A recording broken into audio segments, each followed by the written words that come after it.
Tämän päivän maailma asettaa ihmisille monenlaisia haasteita. Oman suunnan löytäminen elämässä, työllistyminen sekä mielenterveysongelmat ovat valitettavasti tuttuja monille.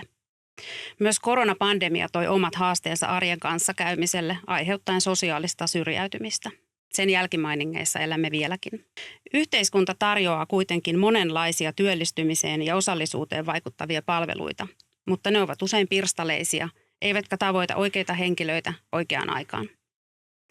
Kela järjestää työllistymistä edistävää ammatillista kuntoutusta, jota Kouvolassa toteuttaa Parik-säätiö. Ammatillinen kuntoutus käsittää työllistymistä edistäviä tukitoimia, kuten työkokeilua ja työhön valmennusta, urasuunnitelmien laatimista ja osallisuuden vahvistamista. Yksi näistä palveluista on Parikin toteuttama TEAK, joka sisältää muun muassa työkokeilun ja työhön valmennuksen kaikille työikäisille. Parikin valmentajat etsivät laajasta yrittäjäverkostosta asiakkaan toivomalta alalta työkokeilupaikan Kouvolan alueelta. Palvelun tavoitteena on auttaa työllistymisessä tai ammatillisen suunnan löytymisessä. Täällä studiossa kanssani on Elina, jonka onnistumistarinan kohta kuulette, sekä Elinalle työkokeilupaikan tarjonneen yrityksen Mediatalo Seimaisin toimitusjohtaja Jesse Tervolin. Tervetuloa. Kiitos. Kiitos. Elina, jos mennään vuosia taaksepäin, et olisi varmaan itsekään uskonut olevasi siinä tilanteessa, missä nyt olet. No en. Kerro meille vähän taustoja. Mistä kaikki alkoi? No taustat oli aika niin kuin huonot, jos näin voi sanoa. Eli oli tosi paljon tämmöisiä niin kuin mielenterveysongelmia ja sitten mä olin jättänyt koulut kesken ja oli vähän se suunta hukassa, että en niin kuin oikein tiennyt, että mihin suuntaan pitäisi lähteä. Ja sitten just kun ei oikein ollut semmoista luottoa itteensä ja niin kuin itsetunto oli aika maassa, niin kyllä niin kuin tarvi sitten semmoista niin kuin tukea, että löytää sen niin kuin oman polkunsa. Sitten sä päädyit Parikille. Miten sinne jouduit niin sanotusti? Niin, miten jouduit? No mä menin työkkäriin ja siellä oli sitten, mulle ehdotettiin tämmöistä kahvilatyöntekijän paikkaa, mikä oli Parikilla, niin sitä kautta sitten hain sinne ja kävin haastattelussa ja sain sen paikan, niin silleen päädyin Parikille. No miten siellä asiat sujui? Menikö kaikki hyvin? No meni hyvin joo. Mä tykkäsin kaikista, ketä siellä oli ja niin kuin kyllä sitä huomasi sitten, että ne omat sosiaaliset taidot oli silleen aika hukassa ja niin kuin oli silleen ahistavaa olla. Mutta sitten kumminkin se tuki, mikä sieltä tuli, niin kuin, että autettiin ihan kaikessa ja sitten mä pääsin myös tämmöiseen visaryhmään, mikä oli niin kuin, kiusatuille ihmisille tämmöinen vertaistukiryhmä. Niin siellä pystyi sitten kertomaan omista kokemuksista ja sai onnistumisen tunteita ja niin kun pääsi harjoittamaan sitä sosiaalista taitoa myös. No miten sä sitten tulit Seimaisille? No mä menin sieltä kahvilasta vielä tonne Kaikumedialle, mikä on myös Parikin piste.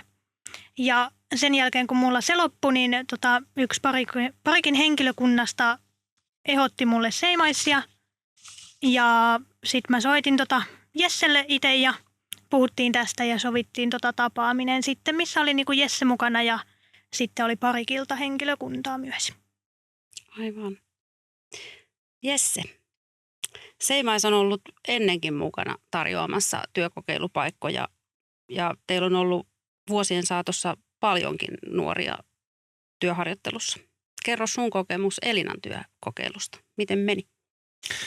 No Elinahan mehän tietysti taustoja tiedetä silloin, kun meille tulee harjoittelija. Tietysti Parikilta kun tuli, niin oli kokemusta siitä ja tiedettiin vähän, kun meillä on aikaisemminkin Parikilta työllistynyt porukkaa, niin tiedettiin, että siellä on niin kuin, autetaan nuoria ja niistä ollaan koettu, että meidän yrityksen on ollut hyötyy heidän työpanoksesta ja ollaan sitten taas omalta osaltaan pystytty auttamaan heitä. Ja no Elinasta jäi tietysti ensimmäisen vaikutelman ihan reipas kuva, kun hän soitti ja jutteli. Ja meillä oli alkaa silloin uusia projekteja tuon radion tiimoilta, niin oli vielä ihan selkeästi hommaa, mihin tarvittiin apukäsiä. Niin sille Elina sitten päätyi meille. Aivan. Sä oot Elina viimeisen vuoden aikana kulkenut, voisiko sanoa, semmoisen hyvän mankelin läpi? Kyllä. Kerro, minkälaisia elämänhallintataitoja se on vaatinut? No kyllä mä sanoisin, että aika paljon semmoista niin kuin itse tutkiskelua ja vähän niin kuin, että hyväksyy sen menneisyyden, mitä on ollut ja kumminkin, että haluaa niin kuin tehdä töitä itsensä eteen ja haluaa mennä eteenpäin elämässä. Ja mulla on niin kuin semmoinen itse tutkiskelu ollut semmoinen, mikä on auttanut tosi paljon. Eli on niin kuin ihan lukenut kirjoja niin kuin itse tutkiskelusta ja meditoinut ja kirjoitellut ylös asioita ja tätä kautta silleen niin kuin tutustunut itteeni uudestaan. Ja sitten tietty niin kuin se sosiaalisuus, mitä on tässä työssä ollut, niin on auttanut sitten sosiaalisissa suhteissa ja on tullut niitä onnistumisia ja niin kuin huomannut, että hei, mä osaankin olla sosiaalisesti ihan hyvin. Aivan. Oletko sä saanut tukea riittävästi ja minkälaista tukea sä oot saanut tähän prosessiin? No siis eniten kyllä sanoisin, että parikilta tietty saanut sitä tukea, että mulla on siellä nämä omat ohjaajat, jotka tulee ihan viikoittain sitten tänne työpaikalle näkemään ja juttelemaan ja muutenkin kysymään kuulumisia ja tälleen näin, että sieltä on se tuki tullut ja sitten tietty Seimaissin kautta myös saanut sitä tukea ja opastusta sitten tehtävissä. Niin, että apua on ollut tarjolla, kun sitä on Kyllä. tarvittu. Te olette, Jesse, täällä Seimaisilla pystynyt työllistämään niin kuin useita henkilöitä työkokeilun ja työharjoittelun kautta.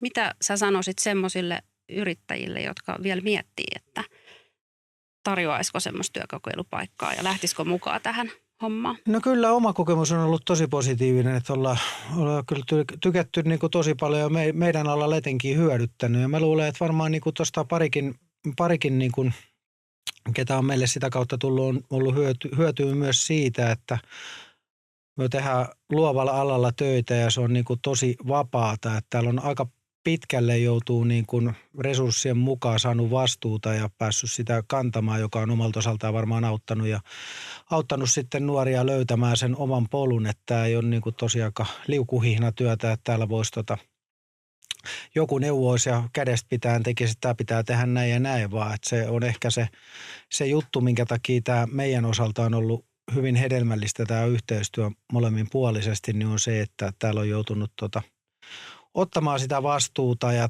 päässyt sitä aika luovasti oman mahdollisuuksien mukaan kokeilemaan erilaisia asioita. Ja kyllä noin niin kuin parikin toiminnasta ylipäätänsä niin on erittäin positiivinen kuva ja sekä sitten sieltä tulleista nuorista, niin me ollaan tosiaan tässä kaksi työllistynyt täältä meidän kautta ja on ollut useita nuoria kokeilussa sitä kautta ja ollaan omalta osaltaan autettu heitä kiinni taas elämän syrjään ja löytää sellainen lanka, että pääsee eteenpäin elämässä. Että voin suositella lämpimästi. Että rohkeutta vaan sitten ottamaan työharjoittelijoita ja kokeilijoita. No Elina, minkä neuvon sä antaisit, jos joku nyt olisi valmis kulkea ton samantyyppisen polun, minkä sä oot mennyt tässä läpi, niin mitä neuvoja sä antaisit ja mihin kannattaa nyt sitten ottaa niinku yhteys? No kyllä mä sanoisin vaan se, että niin kun jatkaa yrittämistä ja se, että niin kun ei luovuta, vaikka niin kun välillä tuntuisi silleen tosi vaikealle tai pelottaisi ja tälleen niin kun tuntuu, että ei menisi elämässä eteenpäin, niin silleen ei luovuttaisi niin kuin itsensä suhteen ja jos ei niin kuin itteensä luota, niin löytäisi sitten jonkun semmoisen, vaikka jonkun korkeamman voiman, mihin voisi edes vähän luottaa ja mihin ottaa yhteyttä, niin no tietenkin parikkiin voi ottaa yhteyttä tai työkkäriin voi ottaa yhteyttä. Et ne on varmaan semmoiset, millä mä itse lähtisin sitten liikkeelle. No mitäs nyt? Miltä tulevaisuus näyttää tällä hetkellä? No tällä hetkellä näyttää hyvälle. Mä sain opiskelupaikan Espoosta ja muutan vihdoin omilleni nyt 23-vuotiaana ja ihan uudelle paikkakunnalle. Niin tosi hyvältä vaikuttaa. Kiitos Elina, että jaoit meille sun tarinan ja kaikkea hyvää. Kiitos. Tulevaisuuteen. Ja kiitos myös Jesse. Vaikuttaa siltä, että Seimais on ehkä jatkossakin vahvasti mukana auttamassa ja tarjoamassa mahdollisuuksia. Parikin toteuttamasta TEAK-palvelusta, jota muuten kutsutaan 2025 vuoden alusta nimellä työkokeilu ja työhönvalmennus, Löydät lisätietoa Parik-säätiön kotisivuilta parik.fi.